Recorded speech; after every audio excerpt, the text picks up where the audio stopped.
Hey guys, StarCraft here, and like I said the other day, I'm going to be doing a bit more of the Elseworlds. Still giving myself a bit of a breather from the He-Man ones. Trust me, and I will get back to it. It'll be in a big way. But for right now, yeah, I'm going to go on to, like I said, I'm going in release order, so we're going to be looking at Batman Earth 1 by Geoff Johns and Gary Frank. And while there were a lot of changes in the Superman Earth 1, and believe me, there's a lot more coming when we get to Volume 2, but for Volume 1 of Batman, this one does even more changes. Geoff Johns really deconstructs Batman in this one.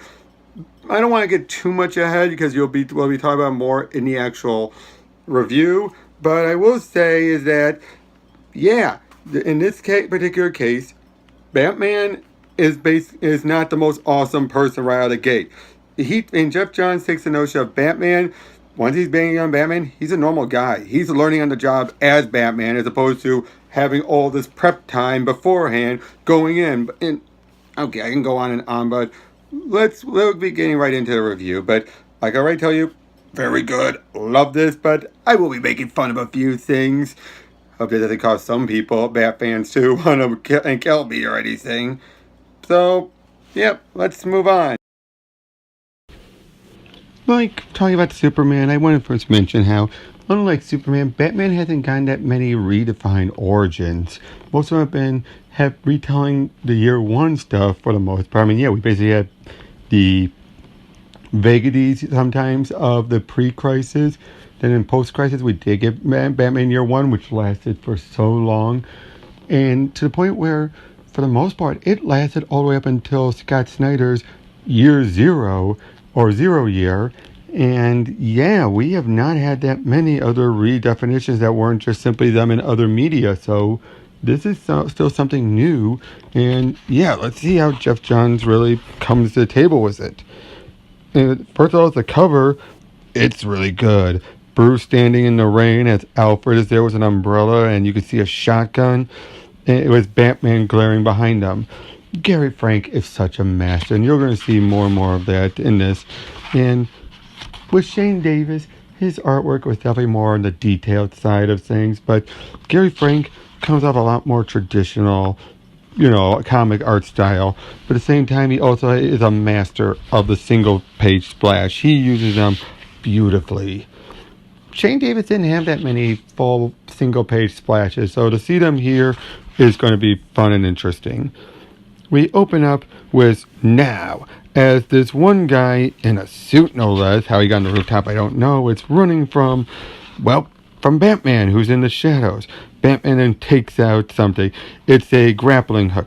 As he points at the guy, pulls the trigger, and it goes off. It's destroyed right at its hand. So Batman continues in a chase after him as the guy climbs the ladder. The ladder falls, causing the guy to fall over and to collapse and land on the roof across. Then Batman jumps, leaps over. We see him coming right towards him, and he misses.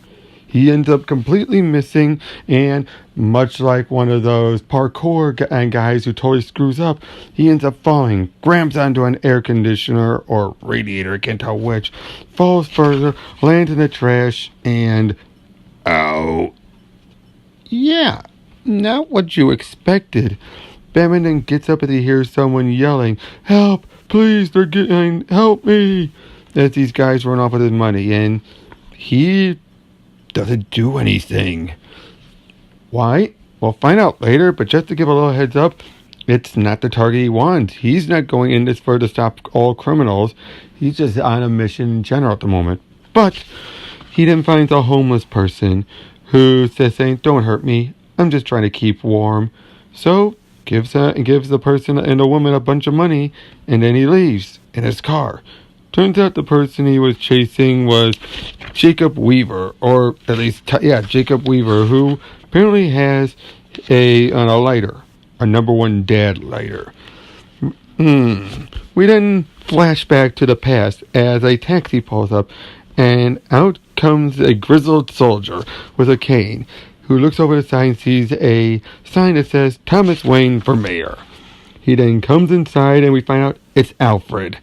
And he sees that everyone is preparing for campaigning for his mayor and for Thomas's mayoral election. And Thomas comes up and is just so happy to see his old friend. And we find out that Martha's great grandfather built Wayne Manor. They're looking around, and he's basically just telling him how, yep, Thomas's opponent is a questionable character, and who controls the unit and half the judges.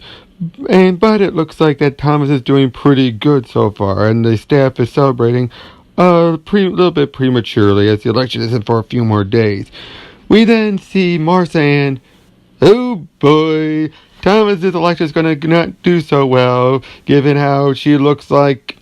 Well, okay, I'm not going to go further with that one, but there's a bit of a Hillary vibe to Martha in this, but trust me, I think Martha, since she's not the one actually running, Thomas has a much better chance, if you know what I mean.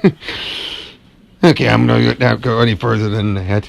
But they meet, shake hands, and we find out that Alfred and Bruce and Thomas have quite a history, as they saved each other's life. Martha then starts calling for Bruce, wondering where he is, and she is, and Alfred's already starting to be a bit critical, basically saying you have a lot of people close to you.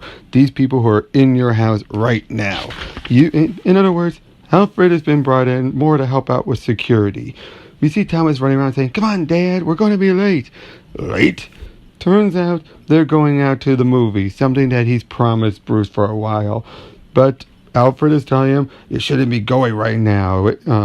Basically saying, "We don't do this every week.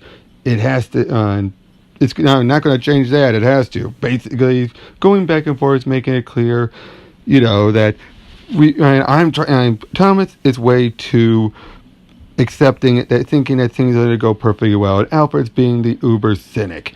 Thomas just wants Bruce to have a normal life.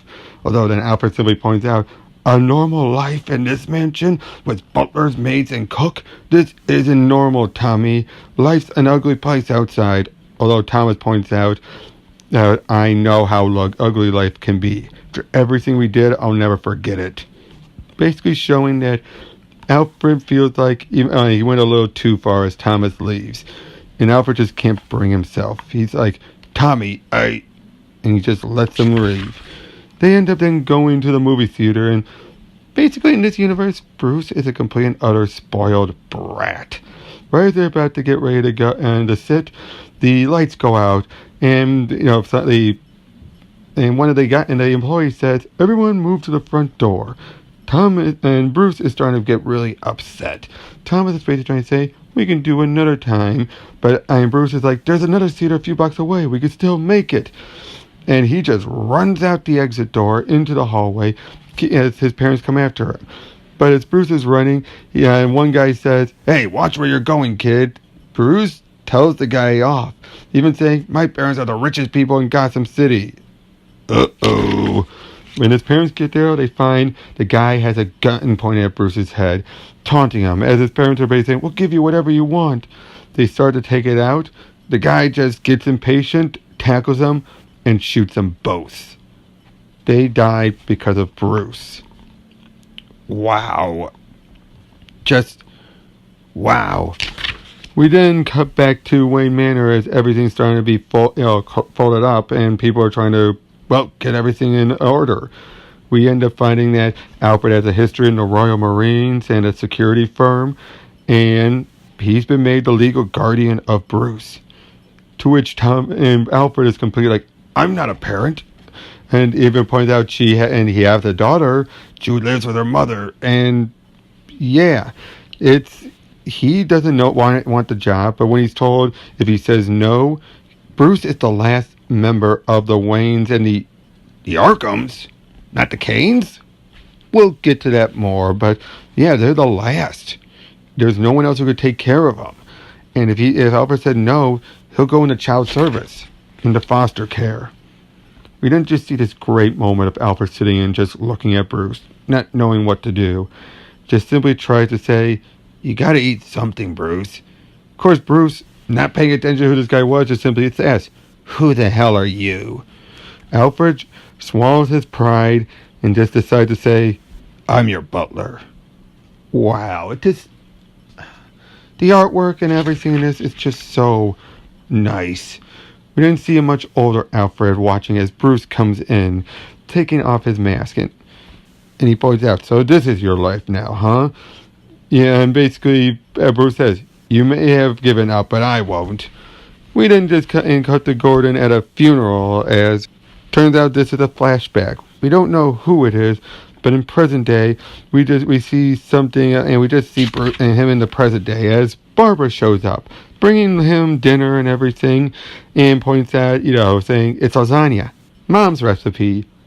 Yeah, again, we'll get to that later, but then Gordon is called. The captain wants to see him, and Barbara says, it's all right. I know how to handle the city. I've been around here, and I've lived around here my whole life.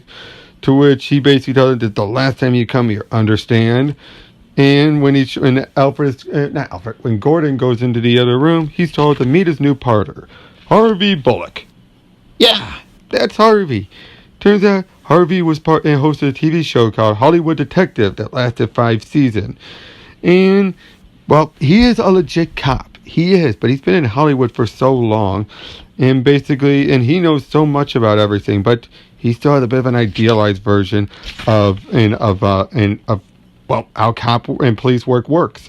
And when Gordon asks why transfer to Gotham, Harvey says, I want a new challenge. It's the most dangerous city in the world. Perfect place for headlines. And he basically even said he wants to solve the Wayne murder. He's just imagining all the stuff that can get him. We then cut back to the past as Bruce is going over all the reports about his parents' deaths. He then goes over to the crypt, and it opens up.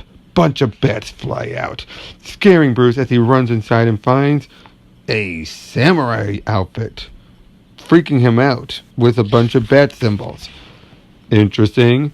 In the present day, or maybe a little bit earlier, Batman and Alfred asks, why a bat? Because of the day you opened the mausoleum? You were scared of him? To which Bruce even says, everyone gets scared, Alfred. We then cut to a few years prior, where we see Bruce looking at one of the Wayne and Arkham's houses with a young woman as they're talking. Her name's Jessica. And basically, she wants to go inside to, okay, I'll just say it, it's the Arkham Asylum. But Bruce doesn't want to go in. We then meet Harvey. Yeah, this is Jessica and Harvey Dent. And we find out that apparently Bruce's grandmother killed his grandfather with a sledgehammer and jumped off a roof. The Arkhams have always been crazy. Apparently Martha had a bit of crazy in her too, and he just taunts Bruce until Bruce punches him, leading to a scuffle that, well, leads back to the present day. And wow, I just realized how long this review is going to be. And we're in for a long one here, people. Seriously, this thing's so detailed, I can't help it. Alfred asks him, why are you going after this guy? Why? Bruce is convinced Cobblepot put the hit out on his parents. He was responsible for that mugger in the alley. And he's going after this Jacob Weaver guy because he has a lighter that says #1 Dad. It's the exact same lighter that Bruce gave it to him for Christmas before he died. Bruce feels like if I stop Cobblepot, if he goes down, we can both have a normal life. But then Alfred tells him, first things first, you need a gun. Bruce says no. And Alfred is basically telling him, you want to do this properly? You can't fight him with just all this stuff. You need a gun. To which he says, Bruce says, I'll find one to make it work. We then cut to Wayne Medical Group, where he meets up with Lucius Fox. Basically comes to him, talks to him about how Lucius was the lead designer in the neuroprosthetic processor, and how that Lucius got put down here after he punched the head scientist over his passion got the better of him, mostly because this could have helped his 5-year-old niece. So what does he want? And basically this tells Bruce that Lucius has a very similar mindset as him. So he reveals to him the destroyed grappling hook, asks him to make something out of it, and when he says, what is this for, mountain climbing? There are no mountains to climb in Gotham City. To which Bruce just simply says, sure there are. We then have Harvey and Gordon just driving around. Harvey again just keeps on showing how naive he is. Then sees a mugging going on. Basically saying, hey, our first bit of action. Gordon? Well, you already tell from the look on his face here, he's broken. And he even said, like, we're late. Late to what? We got a security detail. There's a crime in progress. Not our business. And I actually love this bit. And even when Gordon won't stop the car, Harvey gets out and goes up to try and stop him, saying, Gotham City PD. And he actually shows that he can handle himself really well. And yeah, he's like, really stupid. The guy that the mugger was beating up runs off. And basically we find out that Gordon pulls him off. And we find out that, yeah, this guy, he's one of those who has dirt on Gordon. And tells Gordon, better teach him to follow the rules or there's going to be another accident. Better make sure of all of this. To which Gordon and Bullock is completely like, what the hell was that? What's going on here? And then we have Gordon just chew him out, basically saying, yeah, and I was just like you when I first got here on my high horse. And as soon as you hit the small wall, everyone else has tried. He basically starts telling them all, like, yeah, once you realize that's the whole point, I'll buy a ticket just to send you back. Don't judge me, Bullock. You don't know me. They're silent as they drive off. And Bruce then soon gets the new grappling hook fixed by Lucius Fox as they're getting ready to go in. But first of all, you find out this is going to be one of the first public viewings of Bruce Wayne in a long time. And when he comes out, we find out the mayor of Gotham City, Mayor Oswald Cobblepot, the Penguin. Well, not really the Penguin in this universe. And yeah, he's intentionally meant to look like Richard Nixon. Interesting. He has a bit of an ego, and if you know anything about Cobblepot, yeah, you can already tell what kind of person he is. We then cut to this hidden room where we see just a happy birthday sign as a girl wakes up. And as a door opens, she's all tied up. Looks like a kid's room, a big kid's room. A big man comes in with big arms with a birthday cake saying, Happy birthday, Amanda. Make a wish. My name's not Amanda. Let me out of here. I want to go home. You have to make a wish. But don't tell anyone. Shit. We'll get more to that later.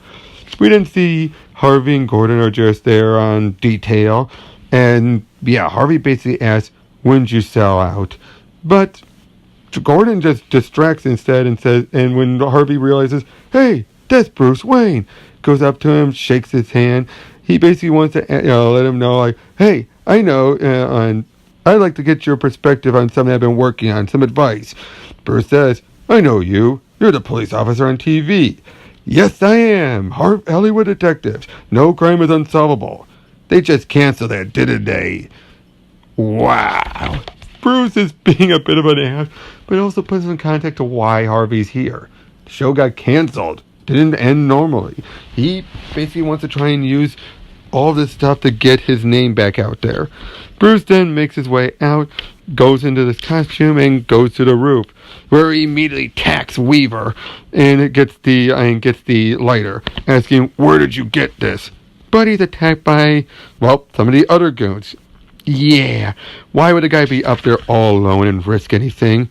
He then starts to fight him off as they contact him and for some backup.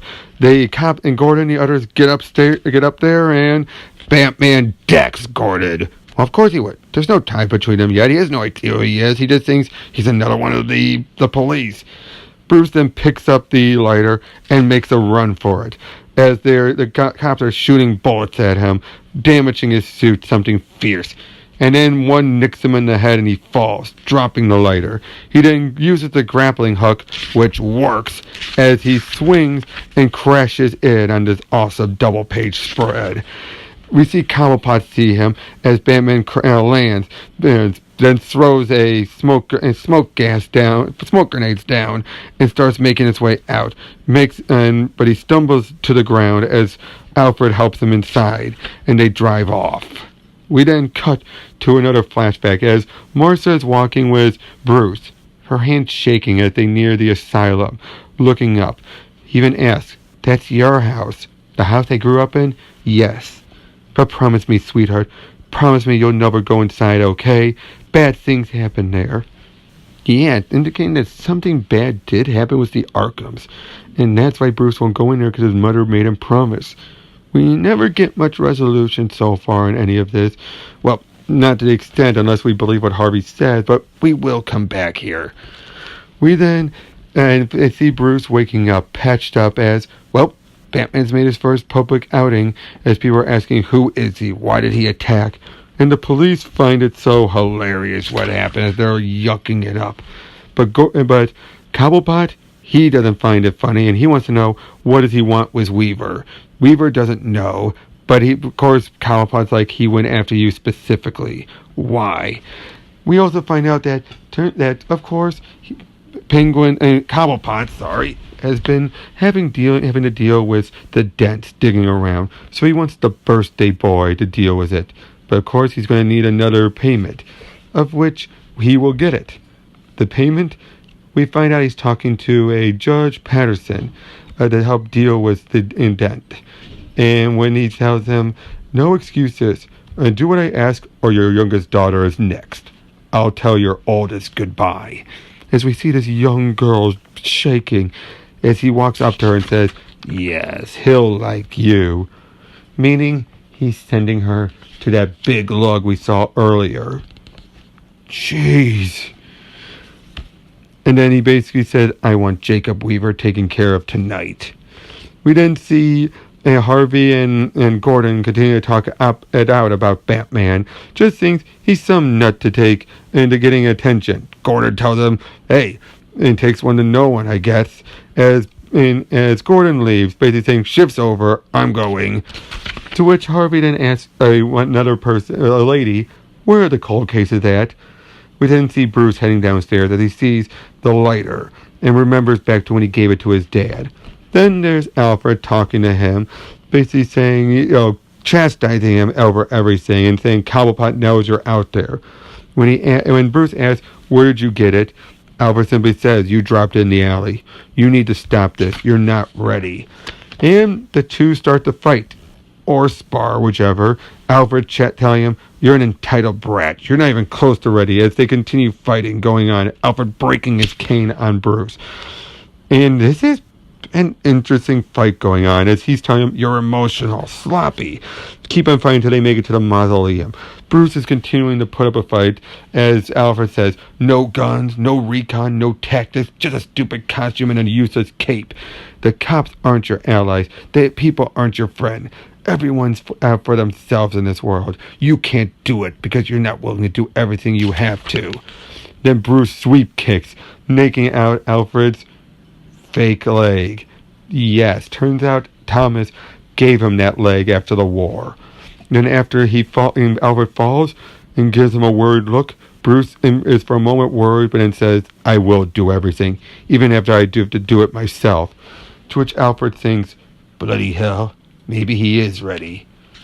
One thing I gotta say, look at Alfred, is how much of a badass he is. I love badass Alfred, but I didn't point it out before, but when you really look at him, especially in these pages, it looks like Sam Elliott was meant to play Alfred, and I would love for Sam Elliott to play Alfred.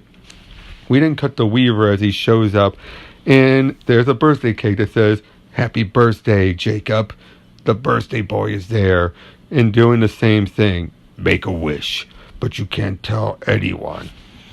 And, yep, Weaver's dead.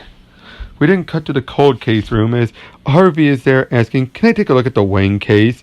Shows off his badge, and basically he's not on the list yet. And I know the paperwork has gone through and asks him to come back tomorrow. To which then Harvey tries to claim, this is for Gordon. He sent me here, and I don't want to get yelled at and piss him off.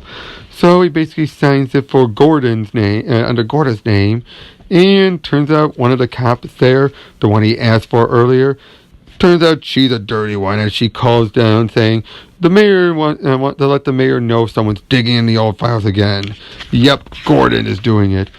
And yeah, that's not going to be good, as we see Barbara's calling him and calling her father, basically, and who's asking, Where are you? He's leaving the library. Helena called in sick again and used the extra shift. And points out that the rent check bounced again, and she's doing all the stuff she can to help. And basically, and she's saying, we're in this together, as we see a figure come up to her. Bruce is then driving along, going past the same area where she had come out. And he, keeps on driving. You have then Harvey show up and trying to talk to him about it, bringing up about Weaver's death. And how Weaver was the guy that Batman was harassing. Finds him dead. Oh, I take that back. That house that Bruce went by earlier was Weaver's house. And he realizes, yeah, he's gone. And then, back to this. Gordon's saying to him, get the hell out of my house. Harvey's just being a smug ass. But all of a sudden the phone goes off. As we hear, it's Barbara's number, but it's from Axe, the guy from the thug from earlier, taunting him, saying, "We warned you about going through the archives, and you checked out the files today, and you want to see his daughter again to put him back." And he realizes Harvey did it, and he then tackles him, saying, "You stupid bastard! You checked those out under my name." And then we find out that they killed Gordon James's wife. That's why he's crooked. Why he lets things go, because he can't stand it. And he explains then, just like you, I wanted to get stuff done. I told everyone who would try to get me on to go to hell. Then his wife died in an accident. But he knew, and he doesn't know if it was orchestrated or not, but he knows for sure it had to do with them. And Barbara's all he has left. Tells him, you're going to have to put it back. But then what? Harvey points out, then what? You think your daughter's going to be safe? You think they're going to stand for this? And basically they decide, you know what? And you know where Axe is? Let's see if he likes baseball.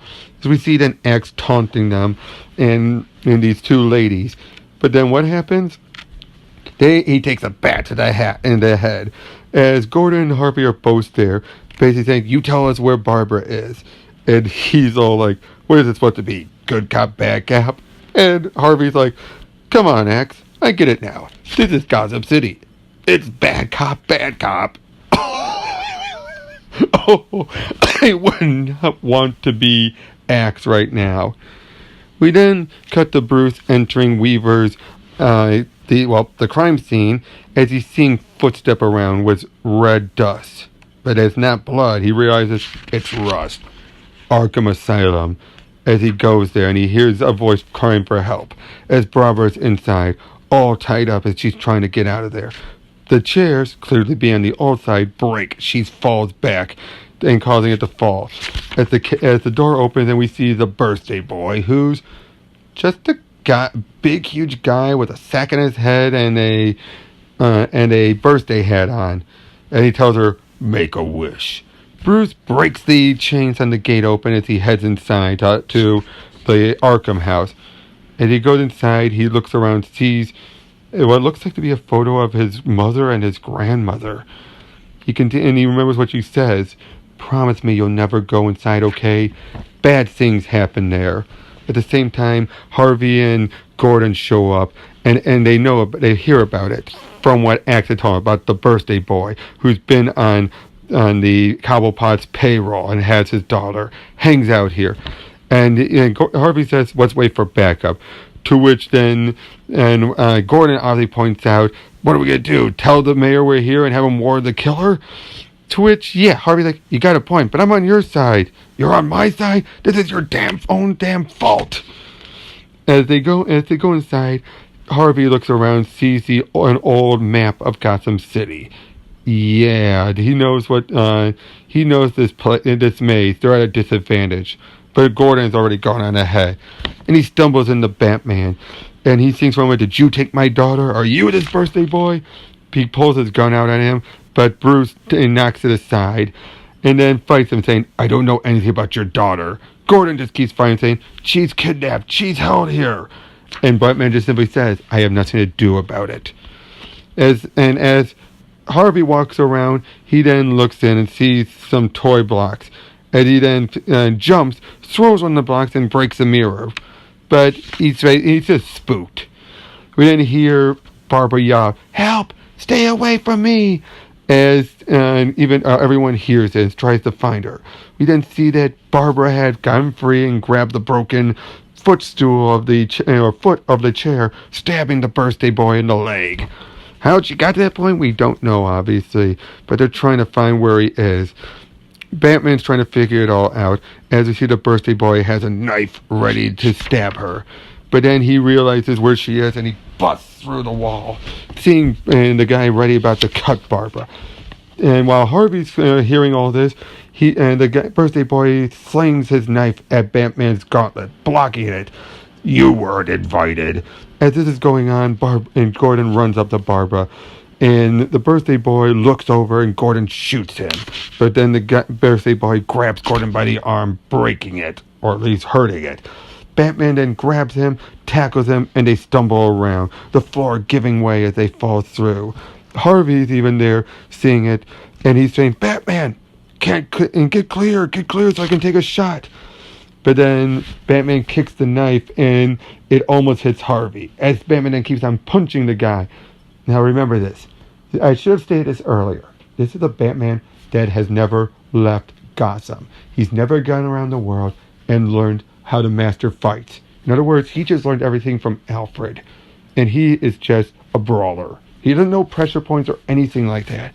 He was never trained to be a detective. This is just a real-world Batman who is in over his head. As he punches this big lug, they do nothing. Harvey then jumps in. How he got that high, I don't know. But the birthday boy grabs him, slams him to the floor as he falls through. And when Harvey lands and uses his own lighter, what he sees horrifies him. We don't know what it is, but we see he put his hand on looks like the leg of a little girl as he freaks out, saying, get out of here. Have to get out of here. As he's trying to run upstairs. We didn't see and the birthday boy grab Batman's cape, ready to strangle him with it, saying, a cape? Batman says, a weapon, as he starts using on it to pull on the birthday boy's cape and face, basically causing him to pass out from lack of oxygen. He then goes down to where Harvey is, who turned out couldn't make his way up because the stairs were broken. He then says, Detective, do you have any handcuffs? Yes. So many girls. Oh God, what did I just see? Batman just simply says, evil. As we look down, we just see the shadows for the poor girls. Flies going around. It's so many. We then see and Bullock make it over to Gordon, saying, we cuffed him. Your daughter wasn't the first girl he attacked. I'm going to put in a call. Harvey is clearly shaken by what he saw. Then when Barbara asks, how did you get here? We find out X is in the trunk, saying, let me out of here. Barbara just simply says, I'm sorry, Barbara. And Gordon says that, sorry. To which then Barbara says, will you stop always saying that? Stop blaming yourself. To which she would say, how'd you get so nice? I take after Mom. We then see Gordon and Cobblepot is saying, sir, we have a problem as everyone's been beaten up. Batman makes his way all the way up to the top of his car saying, answer me! Then Batman makes his way in. And Cobblepot asks, who are you? Vengeance. Cobblepot laughs at him saying, vengeance? How dramatic. Batman punches him, just saying, you spent years getting fat and rich off of the people of Gotham. It could have been different. It should have been, as he throws Cobblepot over his desk. Cobblepot then holds onto his umbrella, just simply saying, stay back, an umbrella. You're going to stop me with... Yep, he still has a pointy tip on his umbrella that goes right through it all. Tackling Batman, knocking him down. Honestly, if you came here to kill me, you should have made so much noise. But you didn't come here to kill me, did you? You came here for something else. Takes off the mask and finds out it's Bruce Wayne. Bruce says, you had my parents killed. You took them from me. To which Cobblepot realizes everything. It makes sense. Somehow you knew Weaver cut the power to the theater, that you went out the back before my men could get to you. He worked months on that plan, only for someone else to kill him. That's right. Cobblepot was not responsible. It was just a random killing. And Cobblepot says that he's stabbing Bruce again with the umbrella. There are two kinds of people in Gotham. There are predators and there are prey. But then a voice speaks out saying there's a third kind you forget about, Cobblepot, as Alfred is there with a shotgun. Survivors. And move her out. And Alfred shoots Cobblepot. He falls out the window as his umbrella goes off and he lands dead on the ground. Alfred helps Bruce up and tells him to come on, wait, and don't go anywhere. Stay with me. And Bruce is still alive as Alfred sighs. Let's get you home. We find out then as the death of Mayor Cobblepot comes as a shock. As everything starts to go down, all of his illegal activities, everything. The birthday boy's been arrested. We find out so much going on. As it looks like now that Jessica Dent, Board of Supervisors, was sworn in as the new mayor. And she's the twin sister of D.A. Harvey Dent, most known for trying to bring him down. As we then see Lucius is working on the batarangs. We then cut back to the police and GCPD as Gordon tosses Axe to the ground. And they're asking, what are you doing? Putting him under arrest. You can't arrest him. Why not? Who else says he can't be arrested?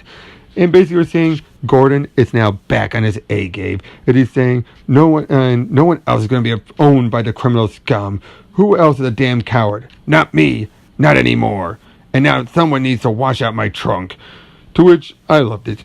Who the heck was that guy? Hell if I know. In other words, Gordon has been such a quiet voice that no one seems to remember who he is.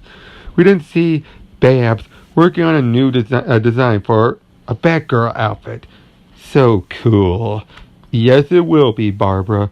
We didn't see Harvey just stumbling around throughout the city as he enters a place. What can I get you, pal? Whatever the strongest. Wow, he's starting to become the alcoholic now because of all he saw. Wow. We then find, and then Bruce is realizing there was no conspiracy. Now, and Alfred says, you can put the costume away now. You can stop. Bruce admits, I can never stop. I'll always be alone, Alfred. To which Alfred says, you'll never be alone. You want to fix the city? Fine. But you were lucky this time. Batman's not everywhere the press thinks he is. To which they say, we need to build a better Batman. But of course, Alfred says, more than that. We need to build a legend. As we see Batman showing up in a new costume. As in the final pages, we see a bunch of signs asking, who is Batman? And someone asked that. Who is Batman? What a riddle. Yep, we'll be going into Riddler next time. And that was Batman Earth 1. Wow, this went on long, I am sorry to say, but there was so much to say about this. So detailed, everything, so much changes. This really built up Batman. And it was still slow, but so detailed. Whereas Superman Earth 1 was more an action-packed, but still character drama building it up. This was mostly character drama with action sprinkled through it all. And Batman, he's not the Batman we know. Everything's been so deconstructed. This is basically really more than even, I think, the Nolan movies giving us what a real-world Batman would be like. Right down to the notion of, he doesn't even go around trying to figure out everything. He just thinks, oh yeah, I'm going to grow up, work my body up, and then go and kick some ass and then bring him down.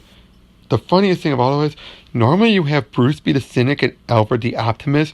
In here, it's the complete opposite. Alfred is the absolute cynic, and Bruce keeps on saying, like, things will change. And wow, this is just, again, so much changes. I cannot wait. And Geoff Johns did such a great job. And Gary Frank, what can be said about his artwork? He is one of the best in the industry still. And Geoff Johns really brings out the best of him. And this really shows. Wow, I cannot wait to review Volume 2. And eventually I'm getting to Volume 3 after Doomsday Clock.